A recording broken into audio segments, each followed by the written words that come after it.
జీవితం పండాలి అంటే నీకు పూజ వచ్చా రాదా వదిలి, నీకు వేదం తెలుసా తెలీదా వదిలిపెట్టేసేయి, నువ్వు ఉపనిషత్తులు చదువుకున్నావా చదువుకోలేదా వదిలిపెట్టేయి, రామాయణ భారత భాగవతాలు తెలుసుకున్నావా లేదా వదిలిపెట్టేయి. దక్షిణామూర్తి యొక్క మూర్తిని చూస్తూ కూర్చోవడం నేర్చుకో, అదొక్కటి నేర్చుకో చాలు.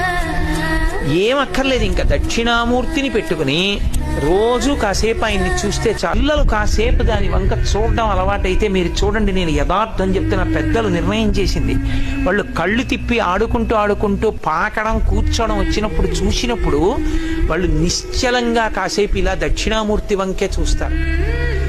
పిల్లలు చిన్నతనంలో దక్షిణామూర్తి వంక అలా ఎదురుగుండా కూర్చుని చూస్తే రెండు ఫలితాలు వస్తాయి. అపమృత్యు దోషం పోతుంది, సరస్వతి కటాక్షం కలుగుతుంది. అందుకే అసలు ఇంట దక్షిణామూర్తి ఫోటో లేని ఇల్లు ఉండరాదు.